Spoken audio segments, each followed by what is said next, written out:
Ang Pilipinas ngayon. Narito na ang pinakamainit na mga balita na nakalap sa bawat sulok ng bansa. Ihahatid sa bawat Pilipino saan man kayo sa mundo. Ang Pilipinas ngayon. Pakinggan ang bawat kaganapan sa bawat lalawigan. Ito ang Pilipinas ngayon.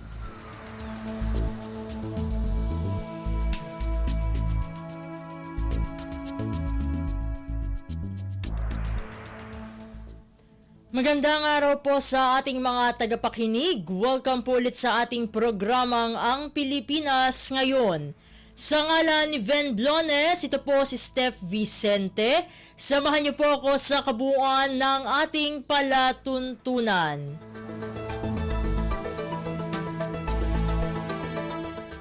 Tulad ng dati, mapakikinggan po ang ulat ng ating mga kapatid na himpilan sa probinsya, ang ating mga segmentong balitang negosyo at kalakalan, balitang sports at balitang artista, maging ang ilan sa mga pangunahing balita mula dito sa ating bansa.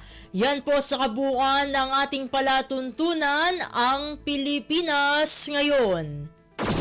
Kumpleto, detalyadong balitaan, di papahuli sa mahahalagang kaganapan. Kamustahin ang inang bayan, ang Pilipinas Ngayon.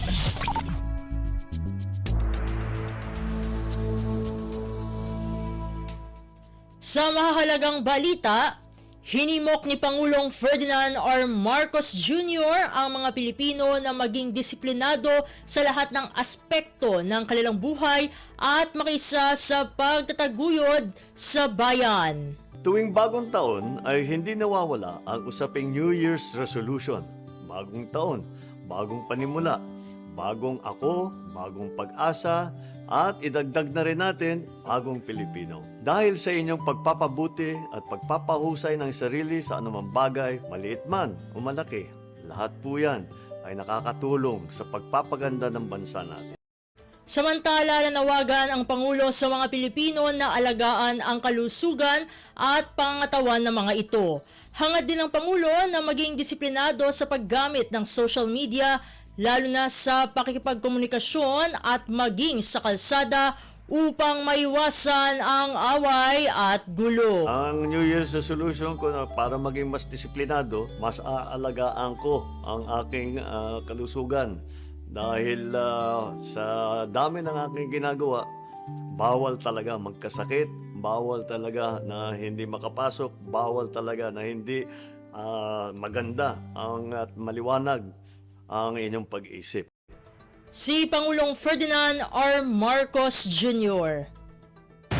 Pasada ng mga balita mula sa Pilipinas para sa mga Pilipino saan man sa mundo. Ang Pilipinas Ngayon.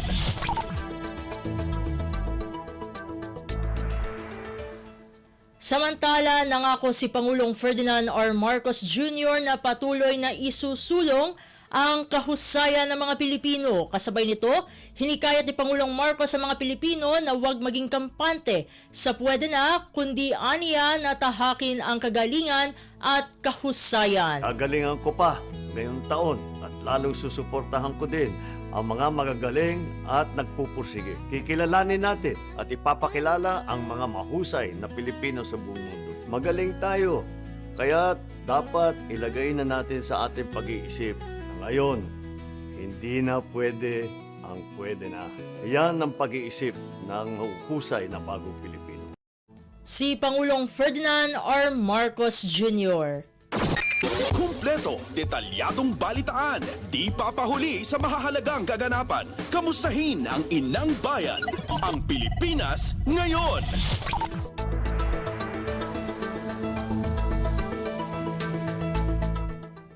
Sa iba pang mga balita, magbubukas ang Pilipinas ng mas marami pang embahada sa iba't ibang bahagi ng mundo. Ayon kay Pangulong Ferdinand R. Marcos Jr., bahagi ito ng independent foreign policy ng Pilipinas. Sinabi ni Pangulong Marcos na sa pamagitan ng independent foreign policy ay mas lumawak at lumakas ang ugnayang diplomatiko nito sa mundo. We are poised to establish more down the road. We welcome the opening of some embassies in Manila in 2024, such as Bahrain and Slovenia. and are eager to welcome new foreign missions in the years to come, such as from Central Asia. Si Pangulong Ferdinand R. Marcos Jr.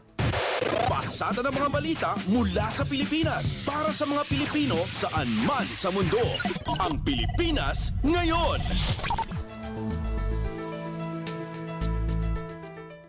Sa iba pang mga ulat, hiniling ni Pangulong Ferdinand R. Marcos Jr. ang suporta ng Diplomatic Corps at ng gobyerno sa pagpresenta sa Pilipinas sa Non-Permanent United Nations Security Council o UNSC seat bid nito.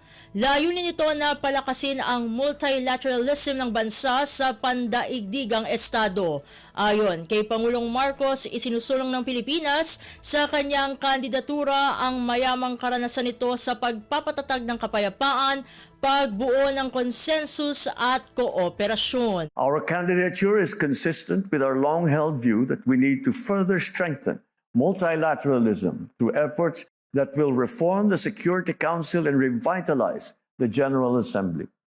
Si Pangulong Ferdinand R. Marcos Jr. Pasada ng mga balita mula sa Pilipinas para sa mga Pilipino saan man sa mundo.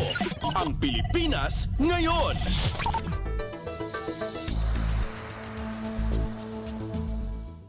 Sa iba pang mga balita, mas pinalawak na Rice for All program tugon sa mataas na presyo ng bigas.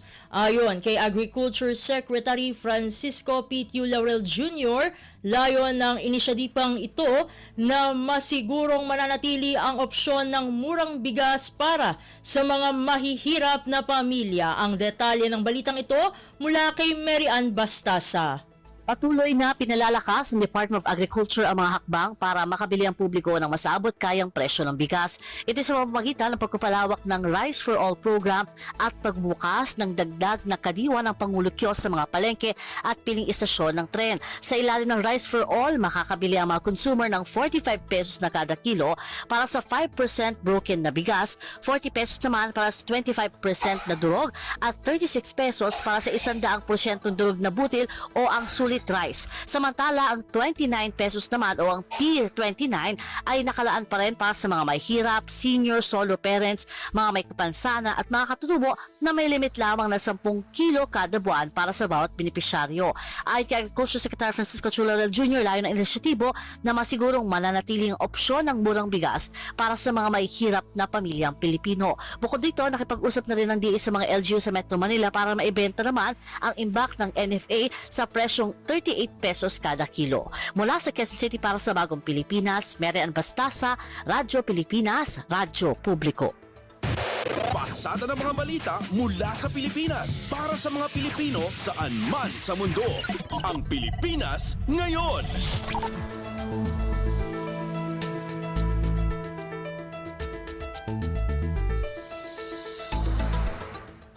Sa kaugnay na ulat, Quinta Committee sa Kamara paigtingin ang paghabol sa mga nagsasamantala sa presyo ng bigas. Batay sa pag-aaral ni Quinta Committee Chair Joey Salceda, kaugnay sa datos ng Food and Agriculture Organization, dapat ay nasa 34 hanggang 36 pesos kada kilo na lamang ang landed cost ng bigas.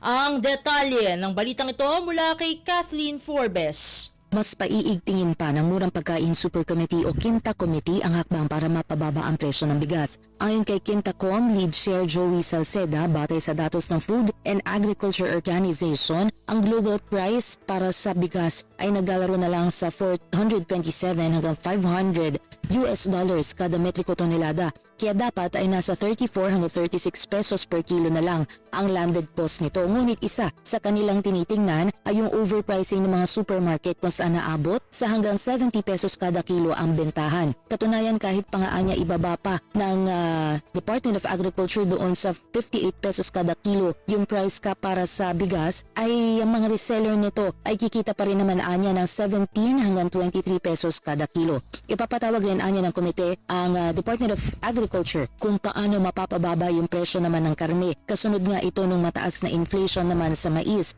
Maging yung presyo ng gulay ay kanila anyang titiyakin na abot kaya upang hindi naman malugi yung mga magsasaka, lalo na kapag merong sobrang ani. Target ni Salceda na hindi lumagpas ang overall food prices sa 2 hanggang 4% na inflation goal ng pamahalaan ngayong taon. Mula Kamara para sa Bagong Pilipinas, Kathleen Forbes, Radyo Pilipinas, Radyo Publiko.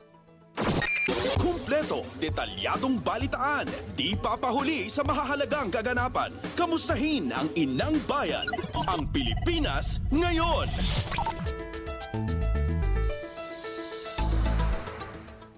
Samantala, Tulong Dunong Program o TDP magbibigay benepisyo sa 137,000 na mga mag-aaral sa kolehiyo. Sa nasabing programa ay sinasagot ng gobyerno sa pamagitan ng pagbibigay ng subsidiya ang bahagi ng mga bayarin ng mga estudyante sa tertiary education. Balikan natin si Kathleen Forbes para sa balita. Nasa 137,000 na mga college students ang inaasahang makakabenepisyo sa tulong pinansyal ng pamahalaan sa ilalim ng Tulong Dunong Program o TDP. Tinukoy ni House Committee on Higher and Technical Education Vice Chair Marvin Rillo na sa ilalim ng 2025 General Appropriations Act ay pinaglaanan ng nasa 2.06 billion pesos ang TDP. Salig dito, ang mga grantee ay makakatanggap na 7,500 pesos kada semestre o katumbas ng 15,000 pesos kada academic year. Pagsiguro ni Rillo na titiyakin ng Kongreso na may taunang budget ang programa para makatulong na mabawasan ang pinansyal na alalahanin ng mga mag-aaral na gusto makatapos ng kolehiyo. Ang TDP ang isa sa mga tertiary education subsidy program ng pamahalaan kung saan sinasagot ng gobyerno ang bahagi ng education-related expenses ng mga estudyante. Mula Kamara para sa Bagong Pilipinas, Kathleen Forbes, Radyo Pilipinas, Radyo Publiko. Pasada ng mga balita mula sa Pilipinas para sa mga Pilipino saan man sa mundo. Ang Pilipinas ngayon.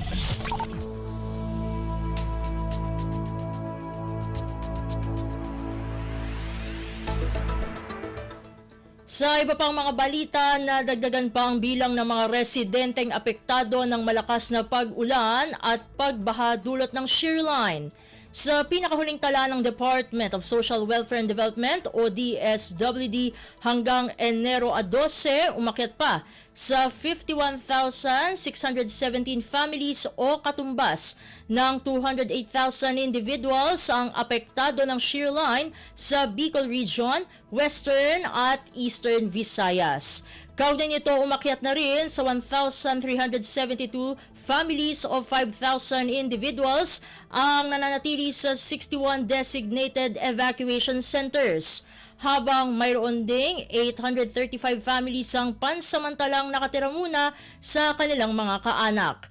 Kaugnay nito, nagpapatuloy ang buhos ng tulong ng DSWD na aabot na sa inisyal na 5 million pesos. Nanatili pa ring nakahanda ang nasa 2.4 billion pesos na pondo ng kagawaran para tumugon sakaling lumobo pa ang bilang ng mga apektadong residente. Kumpleto, detalyadong balitaan, di papahuli sa mahahalagang kaganapan. Kamustahin ang inang bayan, ang Pilipinas ngayon.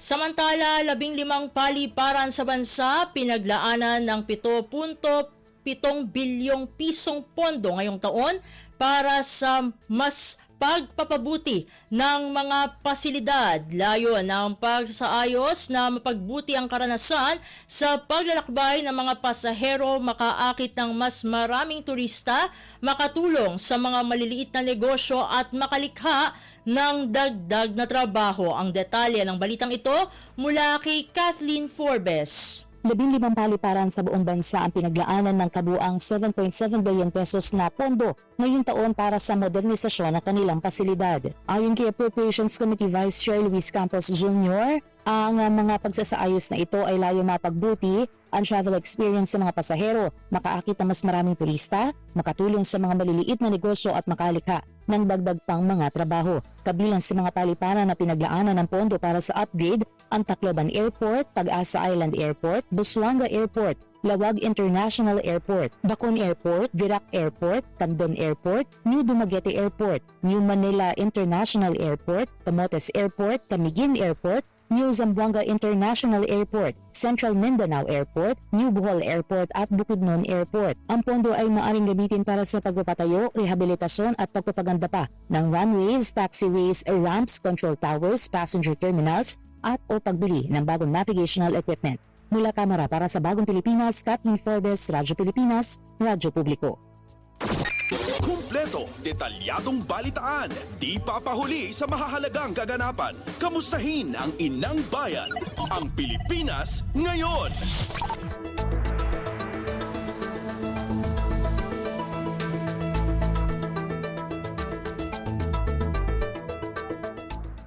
Sa iba pang mga balita, Philippine National Police o PNP umapela ng kooperasyon sa mga otoridad kasabay ng ipinatutupad ng mga panuntunan ngayong panahon ng Halalan 2025. Ayon kay PNP Chief Police General Romel Francisco Marbil, kailangan ito upang masigurong hindi makalulusot ang mga masasamang elemento na nais maghasik ng karahasan at takot sa publiko ngayong panahon ng eleksyon. Ang detalye ng balitang ito mula naman kay J. Mark Dagala. Ngayong simula ng paglalatag ng kaliwat-kanan checkpoint para sa Halalan 2025, asahan na ayon sa Philippine National Police ang mas maigpit na seguridad na kanilang ipatutupad. Kasabay nito ayon kay PNP Chief Police General Romel Francisco Marbil ang pagpapatupad ng nationwide gun ban upang matiyak na isang ligtas at mapayapang midterm elections, gayon din ang parliamentary elections sa Bangsamoro Autonomous Region in Muslim Mindanao. Dahil dito nanawagan si Marbil sa publiko, unawain at sundin ang mga panuntunang ipinatutupad ng mga otoridad para na rin sa kanilang kaligtasan. Kinakailangan anya ito upang masigurong hindi makalulusot ang mga masasamang elemento na nagnanais magasik ng karahasan at takot sa publiko ngayong papalapit na ang halalan. Binigyan din pa ng PNP Chief na maigpit ang kanyang atas sa mga pulis ay patupad ang mga checkpoint na may paggalang sa karapatan at privacy ng publiko. Mula sa Kampo Kramid para sa Bagong Pilipinas, J. Mark Dagala, Radyo Pilipinas, Radyo Publiko. Kumpleto, detalyadong balitaan, di papahuli sa mahahalagang kaganapan. Kamustahin ang inang bayan, ang Pilipinas ngayon.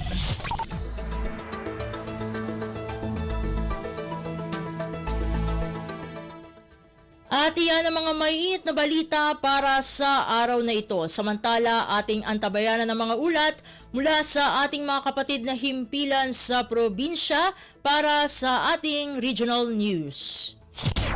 Balita mula sa lalawigan sa bawat rehiyon ng ating bayan.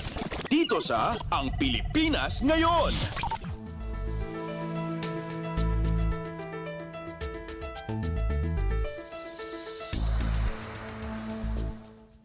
Narito na ang bugso ng ating mga regional news. Dumako muna tayo sa rehiyon ng Luzon. Halos 200 sasakyan sa lungsod ng Lawag sumailalim sa unang COMELEC checkpoint sa Ilocos Norte. Narito ang buong balita na ihahatid sa atin ni Rani Dorilag mula sa Lawag. Umabot iti agrup duwa kasutalugan ti dimmalan iti umuna at checkpoint nga indolwan ti Commission on Elections iti panakibinulig na iti Ilocos Norte Police Provincial Office Highway Patrol Group 101st Regional Mobile Force Battalion kaming ti Armed Forces of the Philippines ken Lawag City Police Station iti panangidaulo the Provincial Election Supervisor Attorney Joel Hines kini Provincial Director Police Colonel Frederick Obarra. Sigon iti Ilocos Norte Police Provincial Office agdagop iti sangagasot 85 alugan ti limasat iti COMELEC checkpoint anay sayanggat iti Lawag Paway Road iti barangay 40 Balatong Lawag City iti alas 8 ti 2 oras manipod iti alas 8 aging iti alas 10 ti bigat iti Galman Enero 12, 2025. Gaboy diritoy talo at traffic violators tinaikan ti citation ticket duay ti awanan ti suot a helmet ken maysa iti awanan ti plaka. Kagidtan ti checkpoint indawluan ni Ubar ti nagibunong kadagiti information flyers may nagiti implementasyon ti COMELEC gun ban sa dino amay parit ti anyama nakita ti paltog nga ikikuten dagiti tattao aldaw. Namuan manipod iti INPPO. A kababaan iti talo at checkpoint ti may sayanggat iti may sang aldaw. Kas panang paiget ti seguridad bayat iti panaglabas ti aldaw. Aging iti kaldawan ti eleksyon into no Mayo 2025. Manipod Radyo Pilipinas Lawag, Rani Durilag para sa Radyo Pilipinas World Service. Balita mula sa lalawigan sa bawat rehiyon ng ating bayan. Dito sa Ang Pilipinas Ngayon.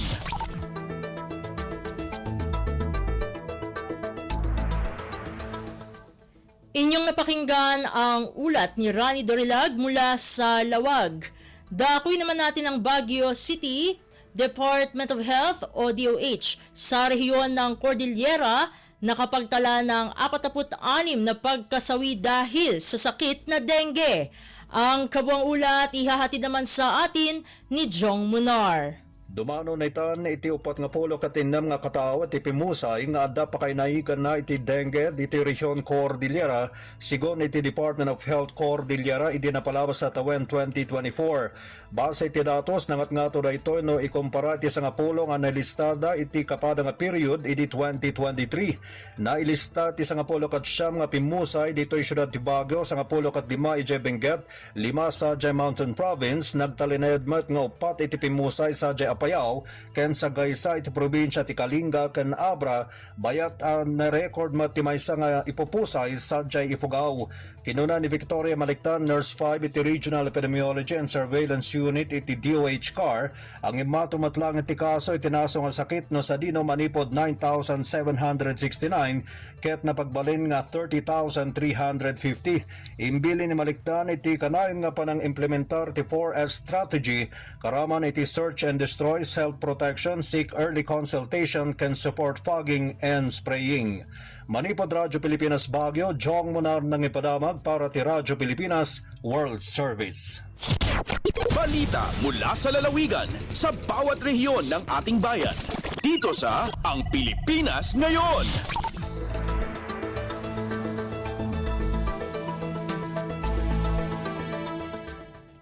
Inyong napakinggan ang ulat ni Jong Munar mula sa Baguio City. Pumunta naman tayo sa rehiyon ng Kabisayaan.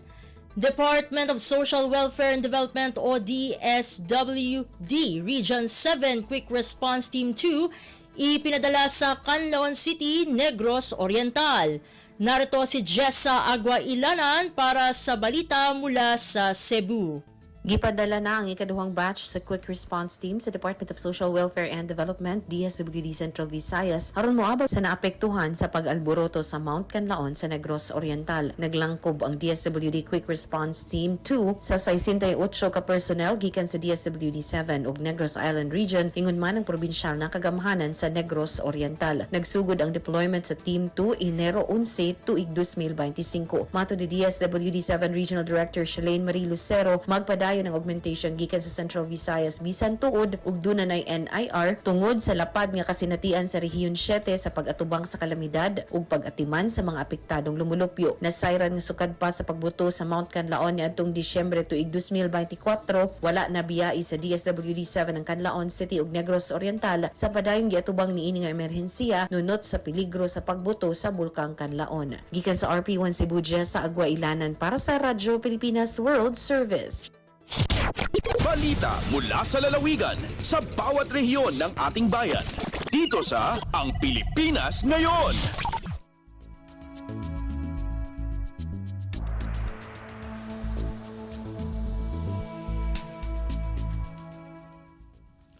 Inyong napakinggan ang ulat ni Jessa Aguailanan mula sa Cebu. Sa Cebu pa rin tayo. Simultaneous launching ng COMELEC checkpoint sa Region 7 isinagawa kasabay ng pagsimula ng election period. Atin naman pakinggan ang balita mula kay Angeli Valiente.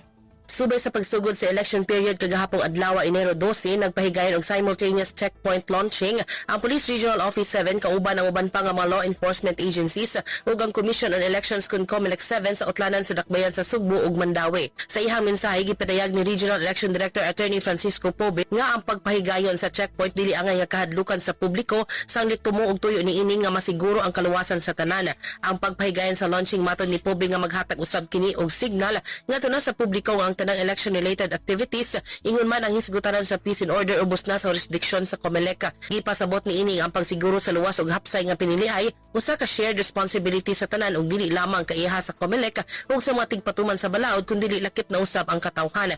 Gipahununduman usab ni Pobe ang mga kapulisan sa pagsunod sa plain view doctrine alang sa pagpahigayon sa checkpoint, ipatigbabaw gayud kanunay ang respeto sa katungod sa matag usa. Kahabing sa kapulisan gipasalig ni PRO 7 Deputy Regional Director for Administration Police Brigadier General Junicio Bartolome Jr. ang tibok nga suporta sa kapulisan nga tuna sa mga gimbulaton sa COMELEC aron mahimong malampuson, hapsay ug malinawan ang May 12, 2025 elections. Gikan dinhi sa Dakbayan sa Subo, Angeli Valiente alang sa Radyo Pilipinas World Service. Balita mula sa lalawigan sa bawat rehiyon ng ating bayan. Dito sa Ang Pilipinas Ngayon.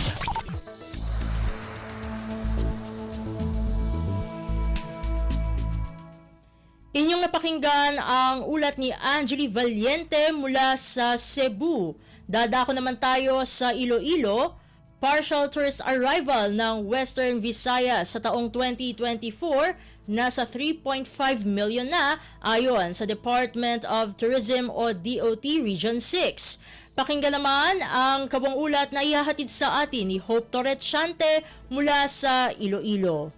Sandig sa partial data sa Department of Tourism Western Visayas para sa tuig 2024, yara na sa 3.5 million ang tourist arrivals sang rehiyon. Ginklaro ni DOT6 Regional Director Crisanta Marlene Rodriguez nga magataas pang nasambit nga numero bangod padayon pang pag-inabot sa mga datos halin sa mga local government units. Sunod sa Regional Director, halin pa lang Enero tubtob Setyembre ang ila ginauyatan nga lista bangod padayon pang pagsumite sa mga LGU sang ila tourist arrival data tubtob Pebrero 2025. Ang targets ng DOT6 nga malabot sa tuig 2024, 5.8 million tourist arrival. Sa karon lapit na sa 54 billion pesos ang tourism receipts sang rehiyon sa East. Kapin 16 bilyones pesos na lang kag matupungan na siniyang 2023 tourism receipts sang Western Visayas nga 70 billion pesos. Bangod wala pa natapos ang pagbaton sa mga datos sang DOT6, nagalaom si Rodriguez nga malabawan pang 2023 tourism arrival kag receipts. Nagikan sa Iloilo, Hope Torrechante, Radyo Pilipinas World Service. Balita mula sa lalawigan sa bawat rehiyon ng ating bayan. Dito sa Ang Pilipinas Ngayon.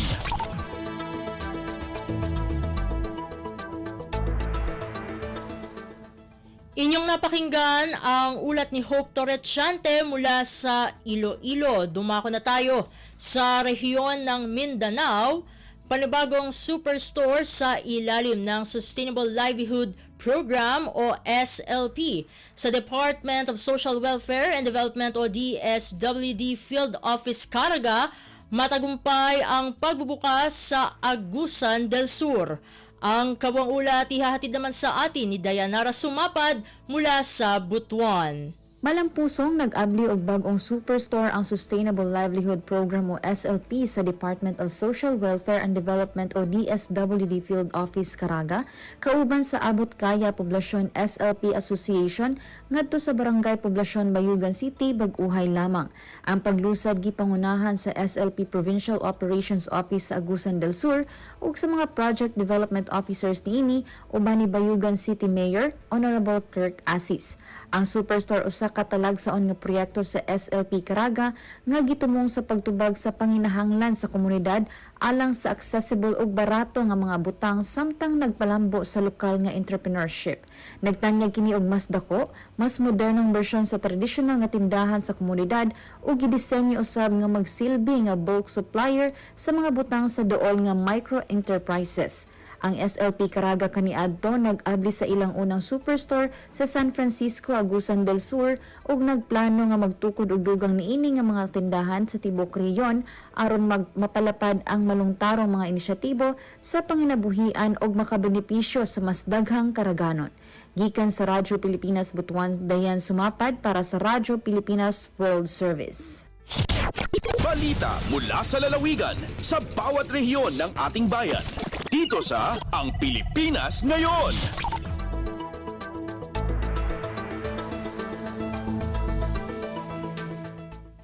Inyong napakinggan ang ulat ni Dayanara Sumapad mula sa Butuan.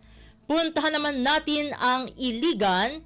Bagong school clinic ipatatayo sa isa sa pangunahing paaralan sa bayan ng Marantaw, Lanao del Sur. Ang detalye ng balita, ihahatid naman sa atin ni Alwidad Bashir. Piagulwanan ng mga opisyal sa School Division Superintendent sa 1st District Lanao del Sur, agugyang kaya Local Government Unit Marantaw so groundbreaking ceremony o pitugumbalayin na one-story school clinic kung isa amala eskwelahan sa ingid tinwanan na Marantaw, ginan so Sultan Guru Central Elementary School. Aya din na miagulwan sa groundbreaking ceremony na sudan sa uluwan nagyang kaya Schools Division na 1st District AMBHTE Lanao del Sur. Si SDS Dr. Sahani M. Sumagayan, agusto kapapantagan na Mayor Tanosi sa Marantaw, Mayor Akira Alonto. Giyanan na project na mapapadalaman ng mga programa abang sa Moro Ministry of Basic Higher and Technical Education. Apaguluan na nagyang Kotwalo Costano si Minister Mohagir Iqbal. Langon mambuyapad si mga priority a programa o Chief Minister Murad Ibrahim. Giyang kanan na nayon tano mapasad tagumbalay na isa kando na school clinic na pakagayana na malaaguna si mga warisan tano adi mamaganad sa ilmo. May pantag ko kailangan niran sa kamubulawasan niran aya din na mala na sumanga masa adi na emergency. Ang bulungan na didong kinanglan bumi papalalagwi sa giyang kaiya mga ospital. Madakal pa na nanayaw no umanisa ang mga programa ago Project Kabarm, badilabaw ron so para si sa di ka pamaganado mga wata abang sa Moro sa giyang kaiya Western Education ago sa mga Islamic Learning Institutions. Mana na maladin sa ginawa abang sa Moro government sa mga issues and concerns alang na teachers ago mga di mamaganad sa ilmo anta ka mga estudyante iran. Mula sa RP1 Iligan, Alwidad Bashir para sa Radyo Pilipinas World Service. Balita mula sa lalawigan sa bawat rehiyon ng ating bayan. Dito sa Ang Pilipinas Ngayon.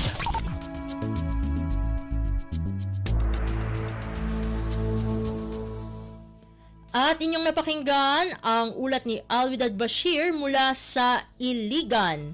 Dito na nagtatapos ang ating regional news. Narito naman ang ating segmentong Balitang Negosyo at Kalakalan na susundan ng segmentong Balitang Sports. Parehas na ihahatid sa atin ng ating kasamang si Leo Magpayo. Lagay ng ekonomiya, kalakalan, negosyo at iba pa. Atin ang alamin dito sa Ang Pilipinas Ngayon. Magandang araw. Narito na po ang Balitang Negosyo at Kalakalan. Lumago ng 7.7% ang domestic liquidity o M3 ng bansa noong Nobyembre ayon sa paunang datos ng Bangko Sentral ng Pilipinas o BSP. Umabot ito sa humigit kumulang 18.1 trilyong piso, mas mataas kumpara sa 5.4% paglago noong Oktubre. Sa buwanang sukat, tumaas ng 1.7% ang M3. Pumalo naman sa 10.8% ang pagtaas ng domestic claims mula sa 10% noong nakarang buwan. Ang mga pautang sa pribadong sektor ay lumago ng 11.7% habang ang net claims sa pamahalaan ay tumaas ng 10.2% dulot ng patuloy na pangungutang ng national government.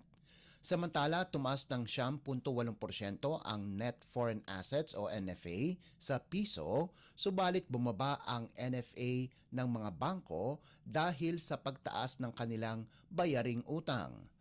Tiniyak ng BSP na patuloy nilang babantayan ang domestic liquidity upang masiguro ang katatagan ng presyo at pinansyal na sistema ng bansa. Lagay ng ekonomiya, kalakalan, negosyo at iba pa. Atin ang alamin dito sa Ang Pilipinas Ngayon.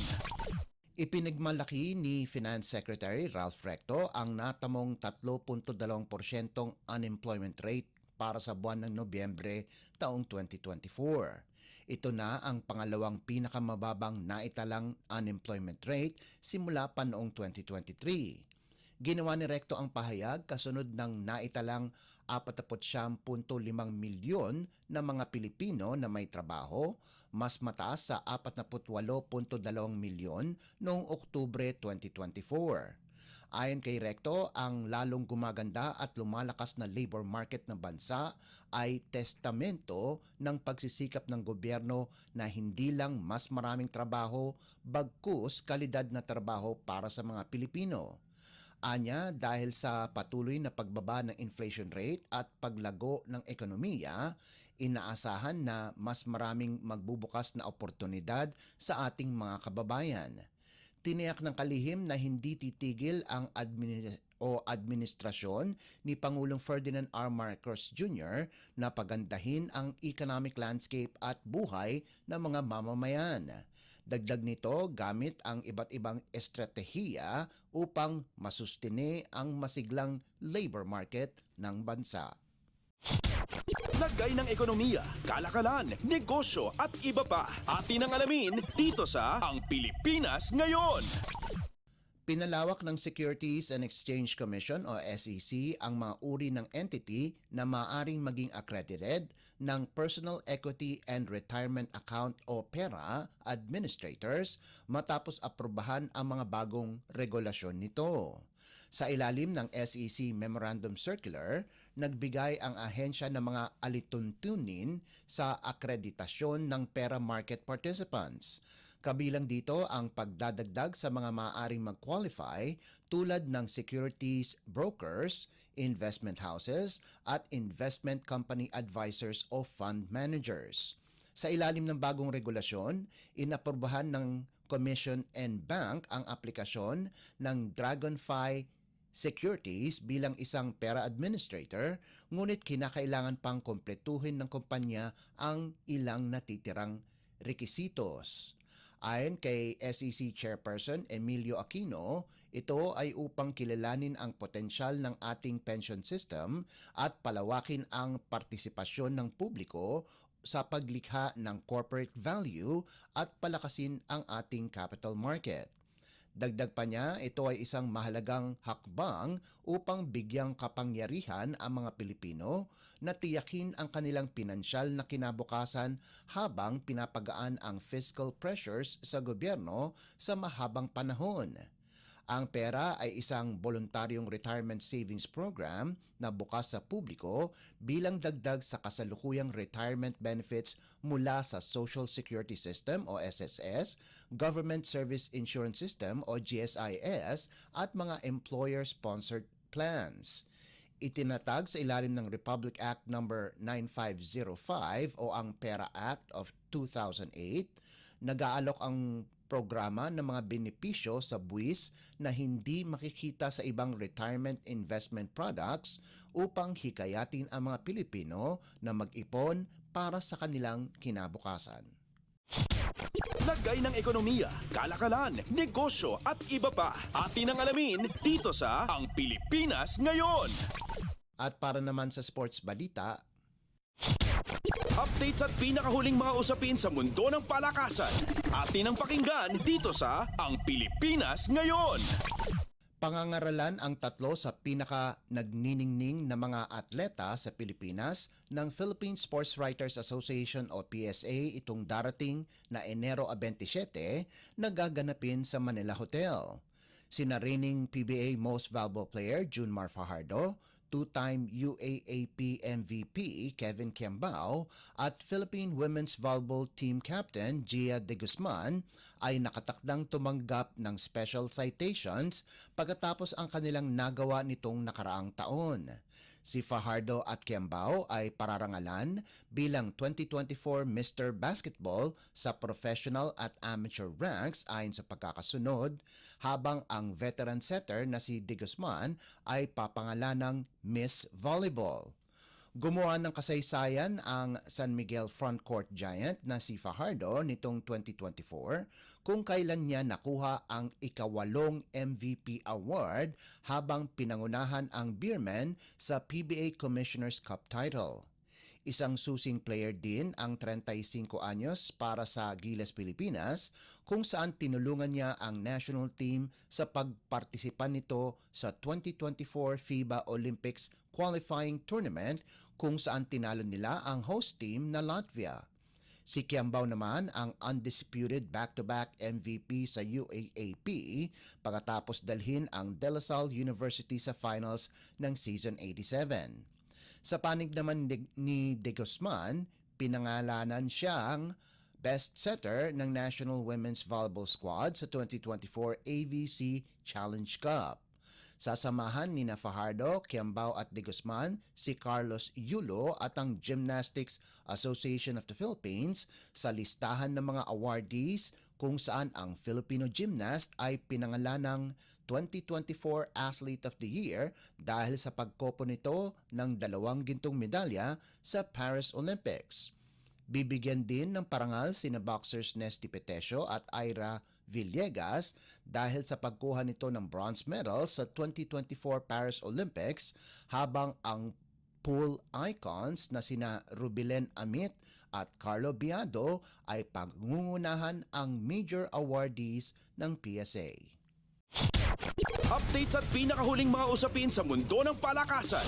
Atin ang pakinggan dito sa Ang Pilipinas Ngayon. Samantala, naglaro sa kanyang debut si UAAP Most Valuable Player Kevin Kiambao para sa Goyang Sono Sky Gunners sa Korean Basketball League o KBL nitong linggo, subalit naputol ito dahil sa natamo nitong foot injury. Nakapagtala si Kiambao ng 6 na puntos at 1 rebound sa loob lamang ng 7 minuto. Sa huli, natalo ang Sky Gunners kontra Seoul SK Knights 84-57. Ang kapwa Filipino import na si Juan Gomez de Leaño ay nagtapos ng may 8 puntos para sa Knights. Ang karibal ni Kiambao sa UAAP Finals na si JD Kagulangan ay nag-debut din noong Sabado sa kaparehong liga. Bukod kina Kiambao, De Leaño at Kagulangan, kasama din ang ibang Filipino imports na sina SJ Bilanghel, Carl Tamayo at Migs Oxon sa KBL. Updates at pinakahuling mga usapin sa mundo ng palakasan. Atin ang pakinggan dito sa Ang Pilipinas Ngayon. Sasamahan ni Renz Abando at Dave Ildefonso ang Strong Group Athletics o SGA sa kanilang Redemption Tour sa Dubai International Basketball Championship itong katapusan ng Enero. Inaasahan naman ni Head Coach Charles Chiu na mas aasahan niya ang pagbabalik ni Abando at Ildefonso. Sa isang pahayag, sinabi ni Chiu na malaki ang inaasahan kina Renz at Dave dahil sa pagsali sa professional league ni na Kevin Kiambao, JD Kagulangan at Jordan Heading. Kapwa naglaro sina Abando at Ildefonso sa Korean Basketball League kung saan iniwanan ni Abando ang anyang JKJ Red Boosters noong Mayo at si Ildefonso naman ay dating naglaro para sa Suwon KT Sonic Boom bago pumasok sa PBA draft kung saan pinili ito ng Northport. Bukod kina Abando at Ildefonso, inanunsyo din ng SGA ang pagsali ni Jason Brickman sa koponan sa Dubai. Nagbabalik din sa SGA sina Justin Sanchez, NCAA Season 100 Mythical Team member Tony Inot at Most Valuable Player Allen Liwag ng De La Salle College of St. Benilde kasama sina Ange Kouame at Andre Blanche. Kasama din si DeMarcus Cousins sa SGA na layunin na kunin ang kampyonato pagkaraang magtapos sa ikalawang pwesto sa Dubai nitong nakalipas na taon. Gagawin ang Dubai International Basketball Championship mula Enero 24 hanggang Pebrero 2. Updates at pinakahuling mga usapin sa mundo ng palakasan. Atin ang pakinggan dito sa Ang Pilipinas Ngayon. At yan ang pinakahuling balita sa larangan ng palakasan. Para sa Radyo Pilipinas World Service, ito po si Leo Magpayo. Magandang araw. Updates at pinakahuling mga usapin sa mundo ng palakasan. Atin ang pakinggan dito sa Ang Pilipinas Ngayon.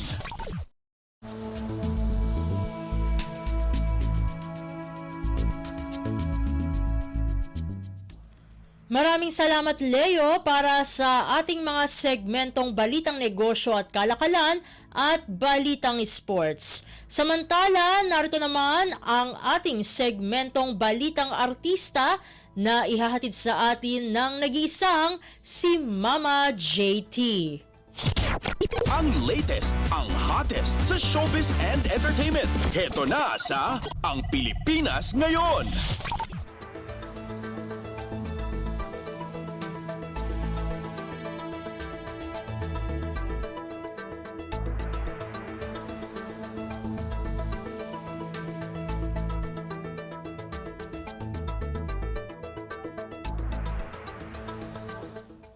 Hello! Magandang araw sa ating mga chismoso at chismosang nag-aabang ng mga trending na balita sa mundo ng showbiz.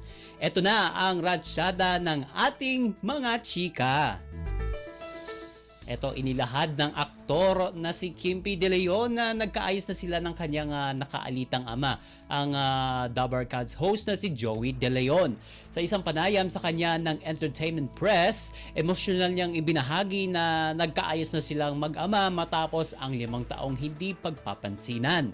Matatandaan na hindi nagkaayos itong sina Joey at Kimpi dahil sa biglaang pagkatanggal ng anak ni Joey sa Itbulaga na umiere pa noon sa GMA Network taong 2015 na talagang dinamdam niya ng husto na nauwi sa depresyon at pag-iinom ng alak. At matapos ang kanyang Father's Day greeting ay muli raw nagpunta o nagkita ang mag-ama sa birthday ng kanyang asawa nitong si Eileen Macapagal at dito na raw siya humingi ng tawad sa ama. Ang latest, ang hottest sa showbiz and entertainment. Heto na sa Ang Pilipinas Ngayon.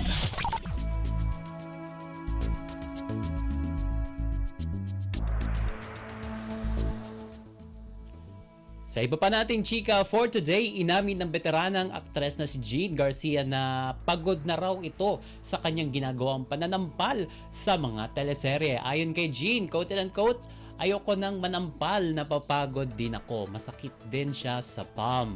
Ayoko na, pero kapag kinakailangan, yes. Kapag sinabi sa script, yes. Pero hindi naman ako looking forward na sa eksena ng mga sampalan, sabi niya. At hindi raw talaga biro ang gumanap na kontrabida. At ayon kay Jean, bukod sa nakakapagod daw ay nauubos din ang kanyang powers at energy. Dagdag pa niya, quote and unquote, sumusunod lang ako sa kung ano lang yung pinapagawa sa script bilang artista. Siyempre, pag pinapagawa sa'yo, gagawin at natataon na marami-rami na rin akong nasasampal. Sabi niya, and si Jean kasi ay isa sa mga kinatatakutan ng mga artista pagdating sa eksena na may sampalan. At bukod dyan ay kilala rin ang award-winning actress sa mga intense at makatotohanang eksena kabilang na ang sabunutan scenes sa mga teleserye at pelikula. Ang latest, ang hottest sa showbiz and entertainment. Heto na sa Ang Pilipinas Ngayon.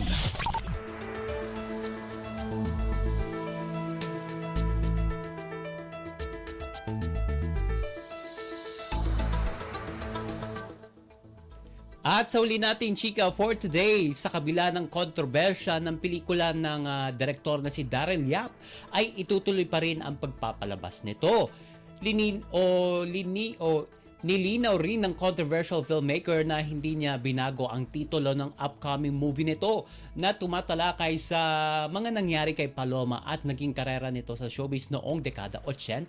Sa kanyang Facebook page, pinaalam niya na hindi pinalitan ang title ng bago niyang movie na pinagbibidahan ng teen star na si Red Bustamante bilang si Pepsi Paloma. May mga nag-react kasi na bigla raw siyang kumambyo at tila natakot sa mga kaso ng cyber libel na isinampa sa kanya ni Vic Soto kaya tinanggal na ang salitang rapist quote and unquote, sa titulo ng pinag-uusapang biopic ng yumaong sexy star na si Pepsi Paloma. Sabi pa niya, kung mabawasan man o madagdagan ng salita o kataga ang pelikula ay mananatili pa rin daw ang katotohanan.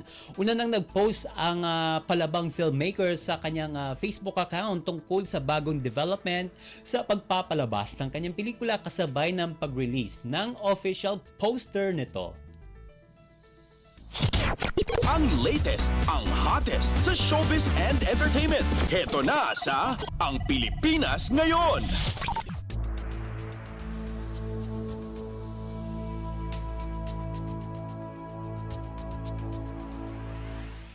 And OMG, wala na tayong sapat na oras para sa ating balitang artista. Maraming salamat mga kachismis sa pakikinig sa aking mga chika for today. Ako po si Mama JT para sa Radyo Pilipinas World Service! Ang latest, ang hottest sa showbiz and entertainment. Heto na sa Ang Pilipinas Ngayon.